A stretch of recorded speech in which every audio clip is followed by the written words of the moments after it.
अब पूजा नहीं पहचान हुई है, गोवर्धन मेरा ही मन है। गोवर्धन उठाना मतलब देह के भार को चेतना की अंगुली पर रख देना। शास्त्रों में कथा है कि कृष्ण ने गोवर्धन पर्वत को अपनी छोटी अंगुली पर उठाकर गोकुल वासियों को इंद्र के प्रकोप से बचाया। लोगों ने इंद्र पूजा छोड़कर गोवर्धन की पूजा की।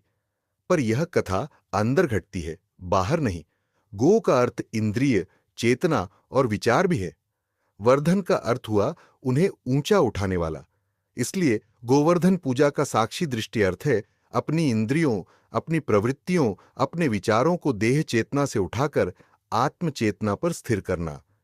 जब हम भीतर से कृष्ण चेतना में टिकते हैं तो हमारी सारी इंद्रियाओं रूपी गायें सुरक्षित हो जाती हैं। अब समझते हैं कि गोवर्धन उठाने का क्या अर्थ है।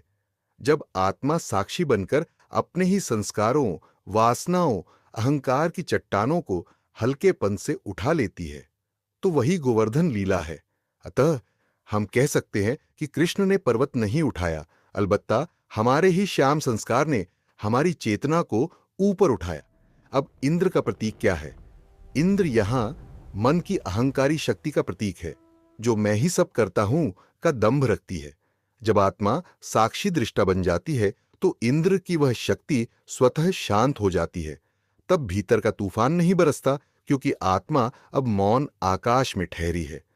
अब सार साक्षी दृष्टि में गोवर्धन पूजा का अर्थ है अपनी इंद्रियों और प्रवृत्तियों को साक्षी चेतना के छत्र में लाना, जहां अब कोई भय नहीं, कोई इंद्र नहीं, केवल शांति है। यही छत्र छाया है जहां आत्मा अपने ही साक्षी कृष्ण के संरक्षण में रहती है। गोवर्धन उठाना मतलब देह के भार को चेतना की अंगुली पर रख देना। जब मन का इंद्र झुक जाए तब आत्मा गोवर्धन बन जाती है। कृष्ण कोई बाहर नहीं, मेरा साक्षी ही गोपाल बन है।